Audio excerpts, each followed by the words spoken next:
ಗಣಪತಿಗೆ ಇವುಗಳನ್ನ ಅರ್ಪಿಸಿದ್ರೆ ಶಾಪ ತಟ್ಟೋದ್ರ ಜೊತೆಗೆ ಕಷ್ಟಗಳು ಎದುರಾಗತ್ತೆ.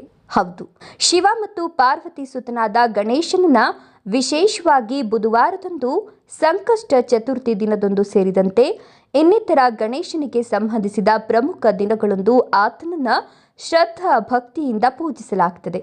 ಅನೇಕ ಬಾರಿ ಜನರು ಗಣಪತಿಯನ್ನ ಪೂಜಿಸುವ ಸಮಯದಲ್ಲಿ ತಿಳಿದೋ ಅಥವಾ ತಿಳಿಯದೆಯೋ ಕೆಲವೊಂದು ತಪ್ಪುಗಳನ್ನು ಮಾಡ್ತಾರೆ. ಇದರಿಂದಾಗಿ ಅವರು ಶುಭ ಫಲಗಳ ಬದಲಿಗೆ ಅಶುಭ ಫಲಿತಾಂಶಗಳನ್ನು ಪಡಿತಾರೆ. ಗಣೇಶನಿಗೆ ಅಪ್ಪಿತಪ್ಪಿಯೂ ಕೆಲವೊಂದು ವಸ್ತುಗಳನ್ನು ನೈವೇದ್ಯವಾಗಿ ಅರ್ಪಿಸಬಾರದು. ಗಣೇಶನನ್ನ ಪೂಜಿಸುವಾಗ ಯಾವಾಗಲೂ ಆತನಿಗೆ ಪ್ರಿಯವಾದ ವಸ್ತುಗಳನ್ನು ನೈವೇದ್ಯವಾಗಿ ಅರ್ಪಿಸಬೇಕು. ಇದರಿಂದ ನೀವು ಬಯಸಿದ ಫಲಿತಾಂಶಗಳನ್ನು ಪಡೆದುಕೊಳ್ತೀರಾ. ಆದರೆ ನೀವು ಗಣೇಶನಿಗೆ ನೈವೇದ್ಯವಾಗಿ ಈ ವಸ್ತುಗಳನ್ನು ಅರ್ಪಿಸಿದ್ರೆ ಜೀವನದಲ್ಲಿ ಸಾಕಷ್ಟು ಸಮಸ್ಯೆಗಳನ್ನು ಎದುರಿಸ್ತೀರಿ. ಹೌದು, ಯಾವೆಲ್ಲ ವಸ್ತುಗಳನ್ನು ನೀವು ಗಣೇಶನಿಗೆ ನೈವೇದ್ಯವಾಗಿ ಅರ್ಪಿಸಬಾರದು ಅಂತ ಇವತ್ತಿನ ವಿಡಿಯೋದಲ್ಲಿ ತಿಳಿಯೋಣ. ಅದಕ್ಕೂ ಮುನ್ನ ಗಣೇಶನಿಗೆ ಭಕ್ತಿಯಿಂದ ಲೈಕ್ ಕೊಟ್ಟು ಆತನ ಆಶೀರ್ವಾದ ಸಿಗಲೆಂದು ಓಂ ಗಂ ಗಣಪತಿಯೇ ನಮಃ ಅಂತ ಕಮೆಂಟ್ ಮಾಡಿ.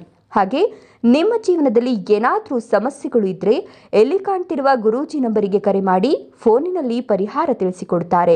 ಹೌದು, ನೀವು ಗಣಪತಿಯನ್ನ ಪೂಜೆ ಮಾಡುವ ಸಮಯದಲ್ಲಿ ಅವರಿಗೆ ಎಂದಿಗೂ ಮುರಿದ ಅಥವಾ ತುಂಡಾದ ಅಕ್ಕಿಯನ್ನ ನೀಡದಂತೆ ವಿಶೇಷ ಕಾಳಜಿಯನ್ನು ತೆಗೆದುಕೊಳ್ಳಿ. ಇಲ್ಲದಿದ್ದರೆ ತುಂಡಾದ ಅಕ್ಕಿಯನ್ನ ಗಣೇಶನಿಗೆ ಅರ್ಪಿಸಿದ್ರೆ ಜೀವನದಲ್ಲಿ ಸಮಸ್ಯೆಗಳು ಉಂಟಾಗ್ತವೆ. ಆದುದರಿಂದ ಅಕ್ಷತೆ ಅಂದರೆ ಸಂಪೂರ್ಣ ಅಕ್ಕಿಯನ್ನ ಯಾವಾಗಲೂ ಪೂಜೆಯಲ್ಲಿ ಬಳಸಬೇಕು. ತುಂಡಾದ ಅಕ್ಕಿಯನ್ನ ನೀವು ಪೂಜೆಯಲ್ಲಿ ಬಳಸಬಾರದು ಎಂಬುದನ್ನು ಗಮನದಲ್ಲಿಟ್ಕೊಳ್ಳಿ. ಇನ್ನು ಗಣಪತಿಯನ್ನ ಪೂಜೆ ಮಾಡುವ ಸಮಯದಲ್ಲಿ ಗಣಪತಿಗೆ ಚೆಂಡು ಹೂವುಗಳನ್ನು ಅರ್ಪಿಸೋದು ಮಂಗಳಕರವೆಂದು ಪರಿಗಣಿಸಲಾಗ್ತದೆ. ಆದರೆ ಗಣಪತಿ ಪೂಜೆಯಲ್ಲಿ ಕೇದಿಗೆ ಹೂವುಗಳನ್ನು ಅರ್ಪಿಸಬಾರದು. ಹೀಗೆ ಮಾಡೋದ್ರಿಂದ ಗಣಪತಿಗೆ ಕೋಪ ಬರ್ತದೆ ಎಂಬ ನಂಬಿಕೆ ಇದೆ. ಗಣೇಶನ ಪೂಜೆಯ ಸಮಯದಲ್ಲಿ ನಿಮ್ಮ ಮನಸ್ಸಿನಲ್ಲಿ ತಪ್ಪು ಆಲೋಚನೆಗಳನ್ನು ಅಥವಾ ನಕಾರಾತ್ಮಕ ಆಲೋಚನೆಗಳನ್ನು ಇಟ್ಕೊಳ್ಬಾರ್ದು. ಇಂತಹ ಕೆಟ್ಟ ಆಲೋಚನೆಗಳನ್ನು ನೀವು ನಿಮ್ಮ ಮನಸ್ಸಿನಲ್ಲಿಟ್ಕೊಂಡು ಗಣೇಶನನ್ನ ಪೂಜಿಸೋದ್ರಿಂದ ಪೂಜೆಯ ಶುಭ ಫಲಗಳು ನಿಮಗೆ ದೊರೆಯೋದಿಲ್ಲ. ಇದು ನಿಮ್ಮ ಜೀವನದಲ್ಲಿ ಕೆಟ್ಟ ಫಲಿತಾಂಶಗಳನ್ನು ನೀಡುತ್ತದೆ. ಜೊತೆಗೆ ಗಣೇಶನಿಗೆ ದುರ್ವವನ್ನು ಅರ್ಪಿಸೋದು ಅತ್ಯಂತ ಮಂಗಳಕರವೆಂದು ಪರಿಗಣಿಸಲಾಗಿದೆ. ಆದರೆ ಗಣೇಶನಿಗೆ ಪೂಜೆಯಲ್ಲಿ ಎಂದಿಗೂ ತುಳಸಿ ಎಲೆಗಳನ್ನು ಅರ್ಪಿಸಬಾರದು. ಯಾಕಂದರೆ ತುಳಸಿಯು ಗಣೇಶನಿಗೆ ಶಾಪ ನೀಡಿದ್ಲು ಅಂತ ಪುರಾಣ ಕಥೆಯಲ್ಲಿ ವಿವರಿಸಲಾಗಿದೆ. ಈ ಕಾರಣಕ್ಕಾಗಿ ತುಳಸಿಯನ್ನ ಗಣೇಶನ ಪೂಜೆಯಲ್ಲಿ ಬಳಸೋದಿಲ್ಲ.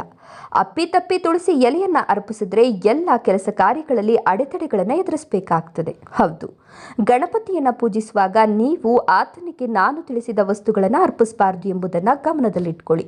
ಇವುಗಳನ್ನು ನೀವು ಗಣಪತಿಗೆ ಅರ್ಪಿಸೋದ್ರಿಂದ ಜೀವನದಲ್ಲಿ ಸಾಕಷ್ಟು ಸಮಸ್ಯೆಗಳನ್ನು ಎದುರಿಸ್ತೀರಿ ಮತ್ತು ಆತನನ್ನ ಪೂಜಿಸಿಯೂ ನಿಮಗೆ ಯಾವುದೇ ರೀತಿಯ ಪ್ರಯೋಜನಗಳು ದೊರೆಯೋದಿಲ್ಲ.